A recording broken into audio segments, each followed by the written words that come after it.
Hey there, everybody. Thank you for tuning into these Tuesday talks that we've been doing here at Young Life College at Radford.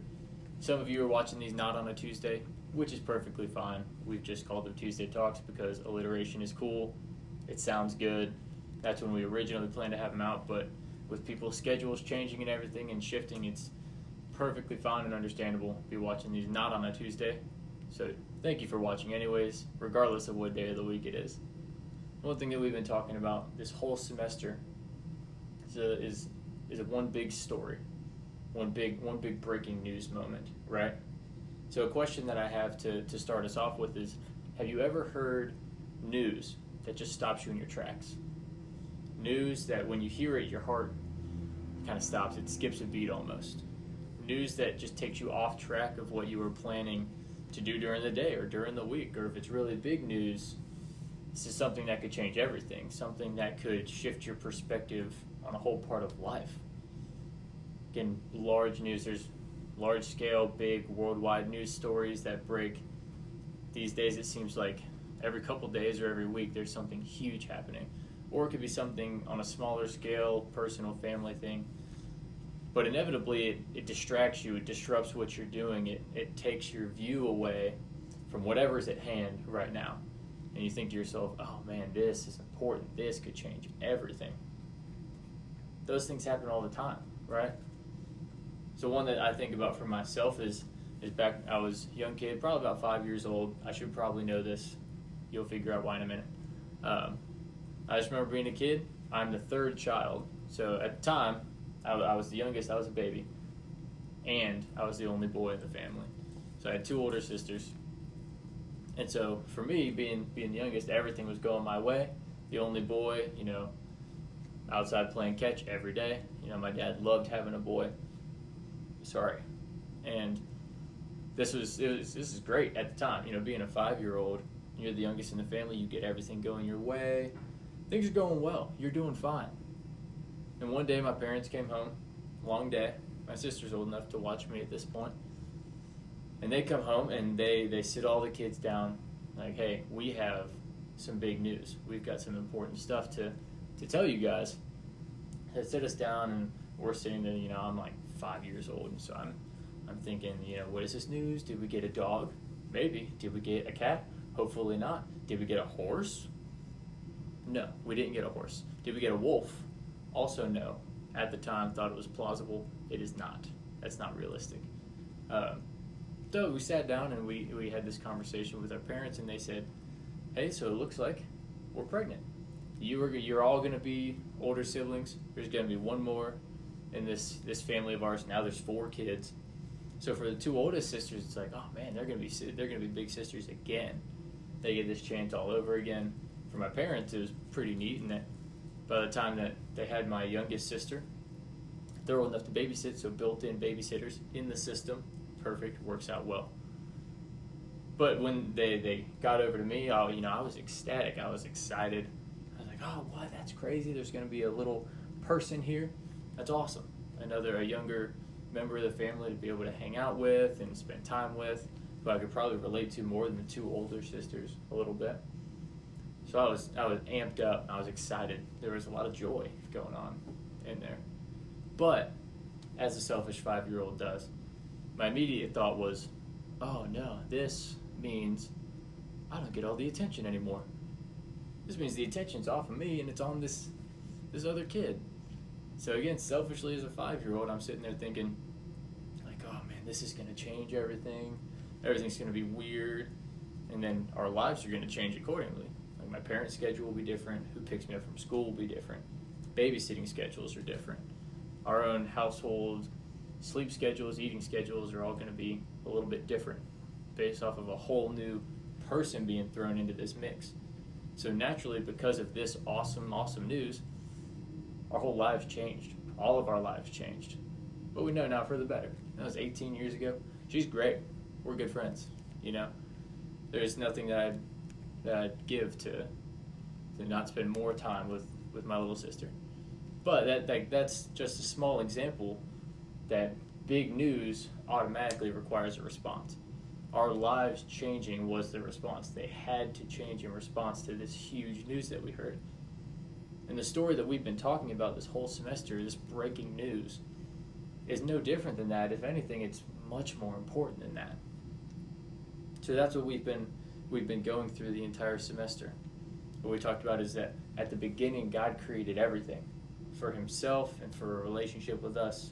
Everything that we see and experience, he created, again, for himself and a relationship with us. Then we rebelled. We talked a little bit, Emily Brown talked to you guys about what sin was. That sin separated us from God, and it harms our relationships to each other. So we rebelled, and God sought after us throughout history. He followed this one family that we talked about, and eventually he came in the form of Jesus to earth, who lived a perfect life that we could never live. Then he died a criminal's death on a cross, painfully and brutally, in a way that we deserved as the ones who were rebelling against God in the way that he created us to live in harmony with him. And so this is where the story continues. This is the bow on top of the story that we're going to get into now. We get a chance to finally wrap it up. We've been talking all semester about it. So now we can wrap up this story, this breaking news that will change everything. So we're going to start reading Matthew 27. When it was evening, there came a rich man from Arimathea named Joseph, who also was a disciple of Jesus. He went to Pilate and asked for the body of Jesus. Then Pilate ordered it to be given to him. And Joseph took the body and wrapped it in a clean linen shroud, and laid it in his new tomb, which he had cut in the rock. And he rolled a great stone at the entrance of the tomb and went away. Mary Magdalene and the other Mary were there, sitting opposite the tomb. The next day, that is, after the day of preparation, the chief priests and the Pharisees gathered before Pilate and said, "Sir, we remember that the impostor said, while he was still alive, 'After 3 days I will rise.' Therefore ordered the tomb to be made secure until the third day, lest his disciples go and steal him away and tell the people he is risen from the dead. And the last fraud will be worse than the first." Pilate said to them, "You have a guard of soldiers. Go, make it as secure as you can." So they went and made the tomb secure by sealing the stone and setting the guard. So one of the first things that we see is that these guys are all paranoid. They are horribly trying to figure out, okay, so this guy's dead. We've given his body to Joseph of Arimathea. He's all wrapped up. He's in the tomb. But we're afraid that something's going to happen. That these disciples are going to come. They're going to take his body. And they're going to lie and say that he came back, just like he said he was going to. So what we need to do is we need to get more guards out there. We need to station them. And another important factor is that these are huge names that are being dropped in this section right here. Joseph of Arimathea used to be a Pharisee, was now a follower of Jesus. He's well known in the time and in the area. Talks about Pontius Pilate, who is a regional governor of that area back then. Huge name, hugely important for their culture. The chief priest, Caiaphas, mentions him. Another huge name, a huge historical figure and witness to all of this happening that is involved in this situation here. There's a lot of big names, a lot of witnesses, and a lot of paranoia coming from these guys. So we're going to keep reading about what happens next. Now after the Sabbath, toward the dawn of the first day of the week, Mary Magdalene and the other Mary, side note, we don't get the other Mary's name. That's always funny and weird. And behold, there was a great earthquake, for an angel of the Lord descended from heaven and came and rolled back the stone and sat on it. His appearance was like lightning, and his clothes white as snow. And for fear of him, the guards trembled and became like dead men. But the angel said to the woman, "Do not be afraid, for I know that you seek Jesus who was crucified. He is not here, for he is risen, as he said. Come and see the place where he lay. Then go quickly and tell his disciples that he is risen from the dead. And behold, he is going before you to Galilee. There you will see him. See, I have told you."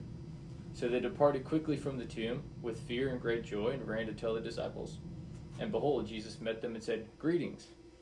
And they came and took hold of his feet and worshipped him. Then Jesus said to them, "Do not be afraid. Go and tell my brothers to go to Galilee, and there they will see me." While they were going, behold, some of the guard went into the city and told the chief priests all that had taken place. When they had assembled with the elders and taken counsel, they gave a sufficient sum of money to the soldiers and said, "Tell the people, his disciples came by night and stole him away while we were asleep." And if this comes to the governor's ears, we will satisfy him and keep you out of trouble. So they took the money and did as they were directed. And this story has been spread among the Jews to this very day. So we see that all of the preparation they put into the tomb, all these extra guards, all these measures that they took in order to keep it locked and secured, didn't work. See, an angel of the Lord just rolled aside the tomb, and he did indeed rise, just like he said he was, just like it said earlier, just like he has his entire life said he was going to rise. And so the chief priest is terrified by this news, and they're paying people off, and they're trying this huge conspiracy to make people understand or see their way that, oh yeah, they definitely just took the body. But there's also witnesses, the Roman guards, who said, no, yeah, we definitely saw him. Like he was for sure. He rose. We saw the angel. Said they became like dead men. They were terrified of everything they were seeing.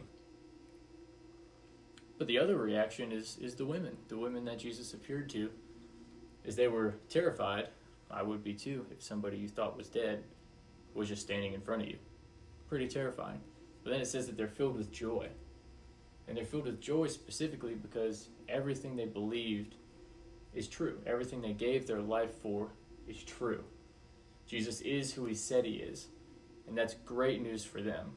This is also great news for us, that he is who he said he is. And it doesn't just stop there. He continues appearing later on in this narrative. It says in 1 Corinthians 15, the Apostle Paul talks about Jesus appearing to over 500 people. That's 500 witnesses in the first century that Jesus would appear to. And those 500, including the disciples and these women, would move forward into the church moving out later on into now modern history. But this is what it's rooted in. It's rooted in him appearing, resurrecting from the dead, meeting people seeing him alive, being able to touch him, worship him.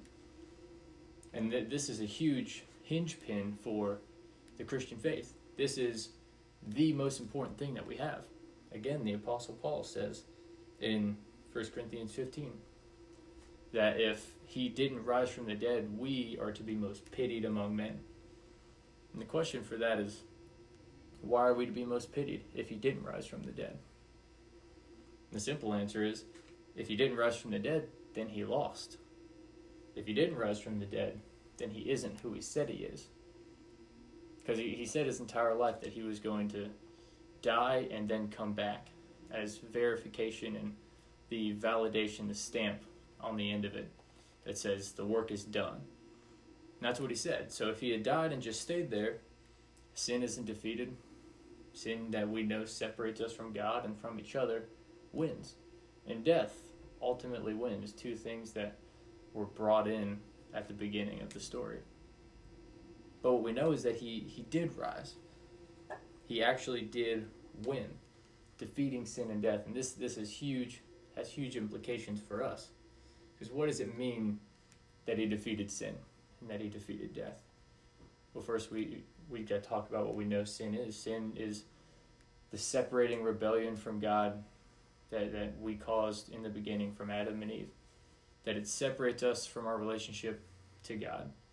That we were created for that, and now there's a chasm that we're unable to cross on our own because we can't not sin, and that it's keeping us from him. So we know when we say that sin is separating us, it also separates us from each other, that the evil caused by sin in the world is causing brokenness and divisiveness and evil to reign. And so what it says when it says that he defeated those things, I mean that they no longer have power, that we now have the ability to cross that gap and to be with the one who created us, and by the same way, by that method, repairing our relationships with people. Because of our repaired relationship with God, we can then also do that. What this is about us getting back to the one that we were made for. That's what this story is about. That's what God's goal was in this, bringing us, drawing us, inviting us back in to this life. The gap was bridged.